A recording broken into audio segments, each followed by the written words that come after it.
Good evening. The MP for Selby and Ainsty has stepped down with immediate effect, triggering a third by-election for the Conservative Party. Nigel Adams is a long-time supporter of Boris Johnson, the former Prime Minister, who resigned last night.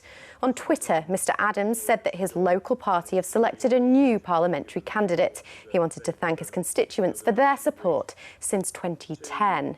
Well, this comes as the government's handling of the COVID crisis is going under the microscope. A public inquiry begins on Tuesday. Critical care nurses who worked during the pandemic have told researchers that they experienced significant trauma. A study by a Yorkshire author has just been published. Here's Sarah Sanderson. Psychological trauma, a lack of control and political anger. The impact that COVID has had on critical care nurses who worked through the pandemic. Nikki Credland was one of the authors behind this study. She says despite the resilience of critical care nurses, COVID was overwhelming for the workforce. What critical care nurses aren't used to, and what all professions aren't used to, is the sheer scale and magnitude that we saw during COVID, and that had a huge impact on the mental health and well-being of across all professions, but particularly in relation to critical care. And what we talked about a lot at the time was the fact that we simply don't have enough staff. There were simply not enough registered qualified nurses to be able to look after the influx of patients and the acuity of patients that we saw at the time, and that has just continued. And for every member of staff that leaves the NHS, that puts our workforce in even greater risk.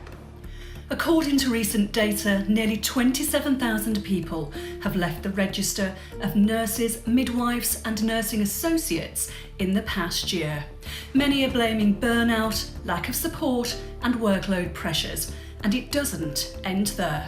We also have seen a rise in the number of nursing staff who seem to have symptoms of post-traumatic stress disorder, and that's attributed to the time in COVID.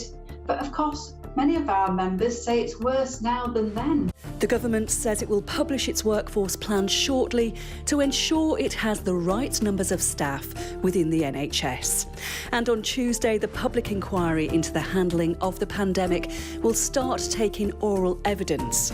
There'll be scrutiny, but also hope that those on the front line will be heard. Sarah Sanderson there, and there's more on Politics North tomorrow at 10 a.m. here on BBC One. West Yorkshire Fire and Rescue Service are urging people to stay away from Marsden Moor this weekend. Fire crews have spent all night and today extinguishing another wildfire there. It's the 8th fire on Marsden Moor already this year. Now that a yellow heat alert has been issued by the UK Health Security Agency, the firefighters involved want us to behave sensibly.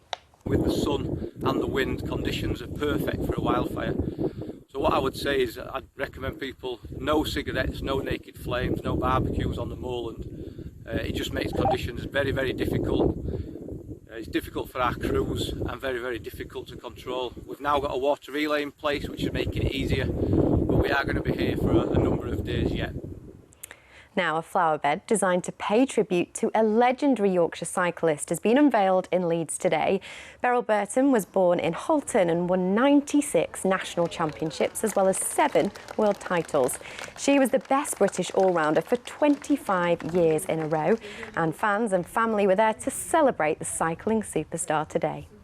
My mum so deserves it, you know. She was an amazing woman with the cycling. And it's beautiful, it is absolutely beautiful and lovely and colourful, and it's all great. There's been such a lot of effort being put into this, I can tell, and a lot of love's been put into it, and I'm very proud of it, and everybody should be very proud of it. Here's Kat with the weather.